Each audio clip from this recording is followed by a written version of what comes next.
it's Natasha of natashaskitchen.com, and today I'm going to teach you how to make a whole chicken in the Instant Pot. I am so excited about this because it becomes the juiciest chicken. It's quick to make, easy, and it's not just the chicken. Wait until you see what we do with the drippings. So let's get started. We start with one whole chicken. If your chicken has a bag of giblets inside, make sure you remove it. Pat dry the chicken all over with a paper towel. Place the chicken breast side up and, starting from the drumstick side, loosen the skin from the chicken breast using the back of a spoon to help. Be careful not to tear the skin because we're going to fill that space with a delicious flavored butter. For that butter rub, you'll need 2 teaspoons of salt, a 1/4 teaspoon of black pepper, 1 teaspoon of onion powder, 1 teaspoon of garlic powder, and 1/2 teaspoon of paprika. Next, remove the leaves from 1 sprig of fresh rosemary and 1 sprig of fresh thyme. The easiest way to strip the leaves off is to grab hold of the end and pull the leaves down in the opposite direction. Mince the fresh herbs together and add them to your seasoning mix. Now pour in 8 tablespoons of melted, unsalted butter and add 1 tablespoon of freshly squeezed lemon juice. Stir that all together to combine and set it aside. This flavored butter will make your chicken and gravy taste incredible. I'm using a 6-quart Instant Pot, and I will link to the one I have in the notes. Place a rack into the inner pot and add 1 cup of low-sodium chicken broth. I'll link to these handy gloves as well. I love keeping a stash of these in my kitchen. Place the chicken onto the rack with the breast side up. Stuff the cavity with 1/2 a lemon, and it's totally okay to use the 1/2 that you've squeezed for juice already, and 4 garlic cloves. Give the butter mixture a quick stir, then pour 1/2 of it under the chicken skin and massage gently to evenly distribute it. Pour the remaining 1/2 of the butter evenly all over the chicken. Cover with the lid and set the valve to the sealing position. Cook on high pressure for 24 minutes, followed by a 15-minute natural pressure release.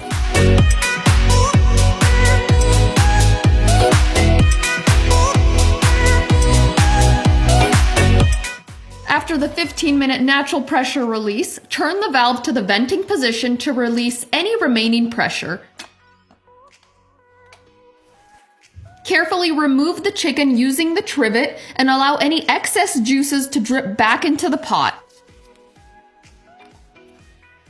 Next, transfer the whole chicken to a foil-lined, rimmed baking sheet and season the top lightly with salt, pepper, and a little more paprika for color.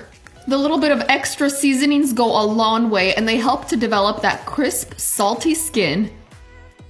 Lastly, place the chicken on the center rack of the oven and broil at 500 degrees Fahrenheit for about 3 to 5 minutes or until you've reached your desired color. You can also put it in the air fryer for about 5 minutes. To make the easy chicken gravy, pour all of your pan drippings into a measuring cup through a sieve.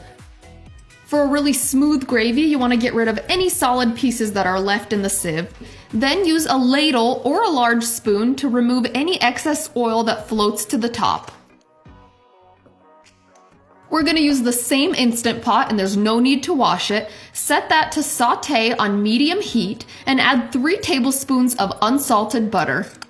Once the butter is melted, add 3 tablespoons of all-purpose flour and whisk that together for a minute until it's golden. Next, add the remaining drippings, and you should have about 2 cups after straining off the fat. Whisk those together until everything is simmering and thickened. Then remove it from the heat and transfer it to a serving dish. And make sure to keep an eye on that chicken. It really only needs no more than 5 minutes. Take it out of the oven as soon as it's golden brown.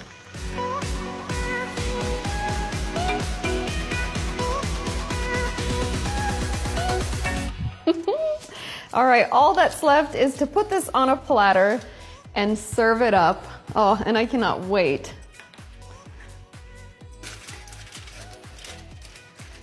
And the chicken gets so tender, you have to be a little careful with it. This is never dry. You guys are gonna love it. Okay, and I love to garnish this with some fresh rosemary, or you can use sprigs of thyme because it's in the recipe, so it makes sense. Looks so pretty. Okay, now we're gonna cut into the chicken breast, and I wanna show you just how juicy this is. So here we go.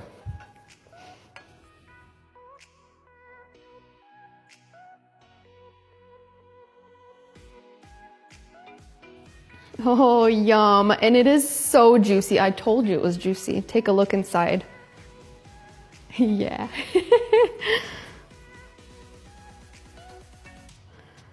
Okay. And this is so delicious when you pair it with mashed potatoes because you've got gravy with chicken. Yum, yum. Oh my goodness. Yum. And then that crisp, salty skin from broiling in the oven is delicious. Okay, and then just pour the gravy over. It doesn't get any better than this.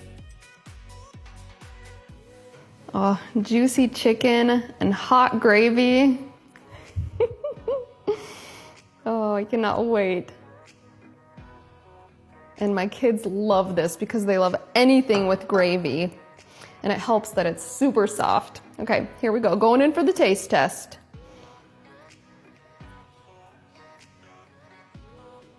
Oh, that's a big bite. All right, we can handle that. Mm. Mm. Mm. Mm. Mm. Mm. Mm. Mm. This is literally melt in your mouth tender. And making the gravy out of the pan drippings is brilliant because it holds all those amazing flavors from the chicken. The rosemary and thyme really shine in this chicken, and then also that little hint of lemon is so fresh and vibrant. And it also reheats really well because the chicken is so tender. Great over mashed potatoes, great over rice, whatever you want to serve it with. It's so good. I don't know. This tastes better than Thanksgiving turkey. Is that wrong to say? Am I in trouble? It is so delicious. I can't wait to eat the rest of this.